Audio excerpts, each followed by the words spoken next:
He toru te kaumatahi tau te pakeke o Caprice, e whā ana tamariki, e rima marama ki mua I whakataua kua pāngiaia e te mate pukupuku ki te urunga o te whare tangata. Kia whai wāhia ia ki tana mai moatanga I te hōhipera I Waikato ka mahua ia Caprice raua ko tana hoarangatira a nuku I tā raua whānau ki Maunganui. Went away for about 5.5 weeks to 6 weeks over to Hamilton. That was hard. It was hard leaving our kids. Pretty much went the whole week and come back the weekend, so... He toru marama anake te pakeke o Dante, te pōtiki o te whānau a nuku rawa ko Caprice I te wai nuku rawa ki te hōhipera I Waikato. Mo te ono marama I noho ko te tuahine a nuku hei māma ki a rawa tamariki. Yeah, that's alright though. Happens all the time.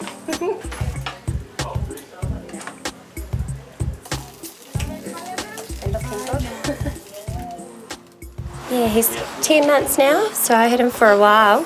Every day, every night. He learnt to crawl with me. There are muckles anyway, so you would take them in anyway, but we looked after them in that way.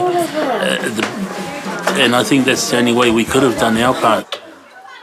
I used to come home and he wouldn't come to us. He wouldn't come to me. He'd rather go to his Auntie Trisha.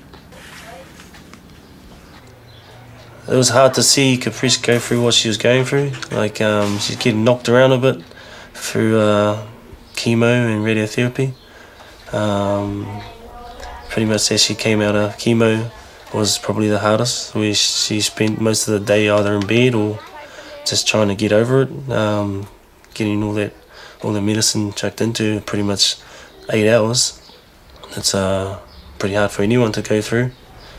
So I was pretty much just there just to help her with her medicines and just to make sure she was alright.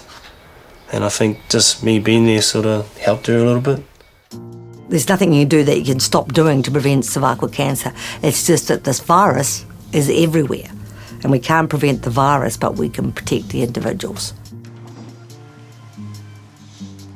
Kua kitea iwa te kauma iwa ōrau o ngā mate pukupuku ki te urunga whare tangata I ahu mai I te Human Papilloma Virus, ara te HPV. Summer? Me pēhea te hanga I te rongoa wero. Mea hangaia te rongoa ārai HPV I ngā proteini kei te ākahu tonu o te kita whakamate. Ki te rite ētahi wāhanga o te rongoa ki te kita whakamate, ka tīmata te tinana ki te hanga huariri ki taua mate. Ki te ara ake te wā ka pā te HPV ki te wahine, ka iaiana huariri ki te patu. E hara a Gardasil I te rongoa kori nō reira kaore te kita whakamate kei roto, ka rekoe e pāngia I te HPV mai tēnei rongoa. He maha nā momo HPV e ara ake ai te mate pukupuku ki te urunga whare tangata. Ko nā momo te kauma ono me te kauma waru nā mea ka tino kitea. Whitu te kau ōrau ka ahu mai I ēnei momo.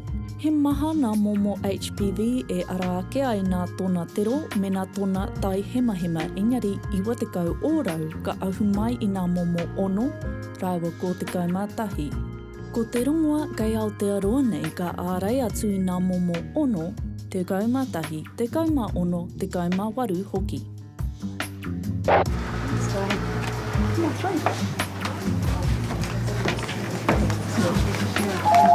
Here's your seat, Summer. Do you know what it's all about? Kind of. It's for protection against HPV, which there are many varieties of. Some of them can cause cervical cancer. Okay. So they've recently developed this vaccine that will help prevent cervical cancer. So it's a great step forward for a woman's health. It involves 3 injections, each 2 months apart. How much is this going to cost? Kāre heu tu mō tēnei rongoa ki ngā kōtiro I wainga I ngā tau te kauma rua, te kauma waru te pakeke. Ki te kore, tahi rau, ono te kauma rima tāra te utu mō ia wero ki tō rata. Ko te mahi o te wero, he whakataruna kia whakaaro ai te tinana kei te whakaekea ia e tētahi ki ta whakamate. Kia āhei ai te tinana ki te whakaoho ake ōna mahi ārai. I te wā ka werohia te wahine, ka whakauruhia he take meroiti ki tana tinana. Ka oho ake te wāhanga ārai tahu maero ki te mahi hoariri whawhai i te tahu maero. Mai taua wā ka maumaharatia taua whakaekenga kia tere mōhio ai te wāhanga ārai tahu maero ki taua mate. Ka taia te aukati atu i aua mate ka ara ke anō. Nō reira, mena ka pā mai te HPV kia koe kei a koe nā hoariri hei ārai hei patu i taua kita whakamate. E hara a Gardasil i te rongoa kore nō reira kaore te kita whakamate kei roto. Kāre koe e pāngia i te HPV mai tēnei rongoa. Atu i te āraitanga o te mate pukupuku ki te urunga o te whare tangata, ka ārai hoki te Gardasil i nā tona o te tara me nā timatanga o te mate pukupuku ki roto i te tara. Ko ki te ake, kaore pērā rau o te kaha o te rongoa i roto i nā kōtiro ko pāke e te HPV ki a rātau, ki nā mea i wareware tia tētahi wirotanga rānei. E ai ki nā rangahautanga e rima tau te roa ka mahi te āraitanga HPV. Is that it? Yeah, that's all done until the next time, in 2 months' time. The HPV vaccination it works, it's good science, it's safe, it's free, which is great, and it will help to reduce the inequalities in cervical cancer for Māori, which affects fairly young women and can be really devastating for them. Wait in the waiting room. If you have pain in your arm, that's kind of expectable. There's a bit of fluid going in there that hurts. Sometimes you get some inflammation and redness. A little cold flannel on that will help cool that off and make it a bit more comfortable.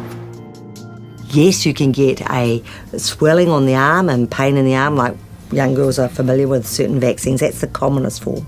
Sometimes you can get some aches and pains. There are very few reactions. There have been some recorded reactions to like an anaphylaxis, a total body reaction, but very, very few for the many, many, many millions, tens of millions of doses of this vaccine have been given. So we believe it's a very safe and efficient vaccine. It's not completely safe. Surely people can have reactions, but there's been no deaths from this vaccine. That wasn't too bad. Some people feel reluctant to vaccinate their children because they feel like if they vaccinate their children, they're saying that their child will become sexually active perhaps out of marriage. Whereas in fact, we know that even countries that only ever have one partner have high rates of cervical cancer because this HPV virus is everywhere. It's so common. It doesn't promote sex. All this does is protect the young woman against this cancer. I've only had a smear once when I was a teenager, and that was my first and only smear. When you do a smear, they're checking the cervix for the changes that may lead to cervical cancer. And so the smear is really important for those women who've already become sexually active. And we know that if you do those smears regularly, your chances of getting cervical cancer is very low, much lowered, because then they can treat it before it becomes cancer. Mēnā, kua werohia koe e te rongoa nei me whiwhi mātautau smia tonu, mēnā kei te mahia tonu te mahi.